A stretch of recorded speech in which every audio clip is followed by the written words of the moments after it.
بسم اللہ الرحمن الرحیم۔ مغرب کی اذانیں ہوئے بھی تقریباً آدھا گھنٹہ گزر چکا تھا۔ میں نے آسمان کی طرف دیکھا جہاں کالے سیاہ بادلوں کے سائے بہت گہرے ہوتے ہوئے ایک دوسرے کے پیچھے بھاگتے ہوئے نظر آ رہے تھے۔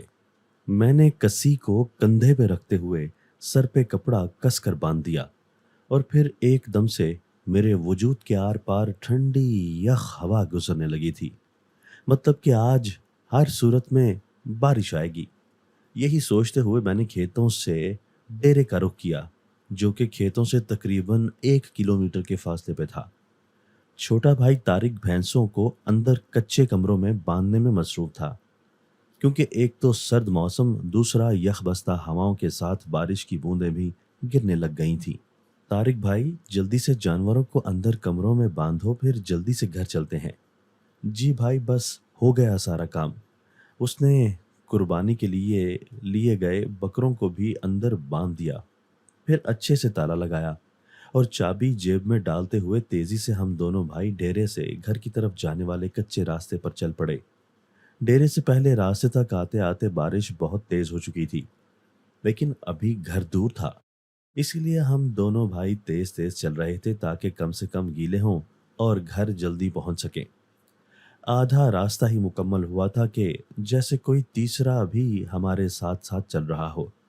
طارق بے خیالی میں شاید اس طرف دھیان ہی نہ دے سکا، لیکن میں نے اس بات کو محسوس کیا۔ طارق، وہاں میں نے ابھی 2 لفظ ہی کہے ہوں گے کہ بجلی اس شدت سے چمکی کہ ہمارے دل جیسے سینوں سے باہر آ جائیں گے۔ مارے خوف کے ایک دوسرے کو دیکھتے ہوئے ہم لوگ پہلے سے بھی زیادہ رفتار پکڑے ہوئے تقریباً بھاگتے ہوئے گھر کی طرف جانے والے راستے کی طرف بڑھ رہے تھے۔ گھر کی طرف 2 راستے جاتے تھے۔ ایک تو وہ راستہ جہاں بہت سارے مکان اور آبادی ہے، لیکن دوسرا وہ راستہ جہاں ملک جابر کی حویلی ہے۔ وہاں سے ملک صاحب نے ایک راستہ گاؤں جانے کے لیے بنایا ہوا تھا۔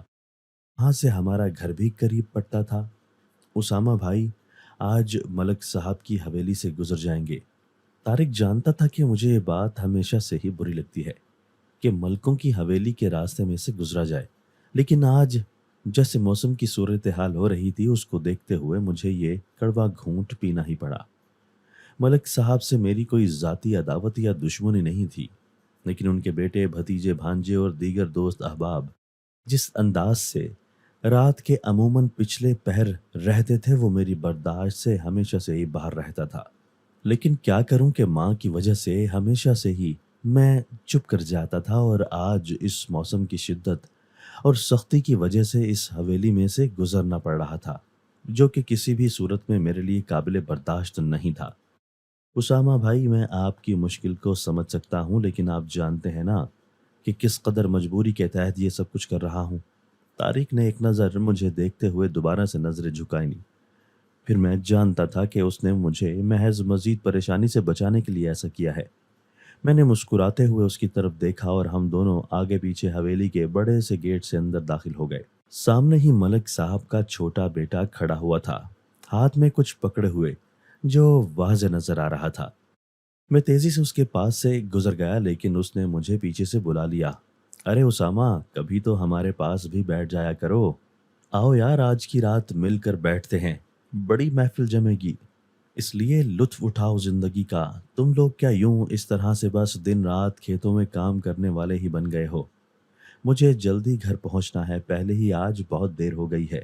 میں نے اگنور کرتے ہوئے جلدی سے جواب دیا اور طارق کو ساتھ لیتے ہوئے اپنی گلی میں مڑ گیا۔ بارش پہلے سے بھی زیادہ تیز ہو گئی تھی۔ گھر کے دروازے کے سامنے پہنچتے ہوئے میں نے پیچھے حویلی کی جانب مڑ کے دیکھا تو عجیب سی وحشت ہونے لگی، کیونکہ وہاں ایک نہایت خوبصورت سی 9 عمر لڑکی ملک جابر کے چھوٹے بیٹے کے ساتھ حویلی کی جانب جا رہی تھی۔ لباس سے نہایت اچھے گھر کی معلوم ہوتی تھی۔ میں نے کانوں کو ہاتھ لگائے اور جلدی سے گھر میں داخل ہو گیا۔ یہ ساری باتیں میں شروع سے ہی جانتا تھا کہ وہاں پہ کیا کچھ ہوتا ہے، لیکن آج اپنی آنکھوں سے بھی دیکھ لیا تھا۔ اسامہ بھائی، یہ لڑکی کون تھی؟ طارق نے سب کچھ جانتے ہوئے بھی مجھے یہ سوال کر دیا۔ ہمیں ان باتوں سے کوئی مطلب نہیں ہونا چاہیے کہ یہ لڑکی کون تھی یا اس کا ان سے کیا تعلق تھا۔ بس آج کے بعد مجھ سے کبھی بھی یہ مت کہنا کہ حویلی کی طرف سے گھر میں داخل ہوں۔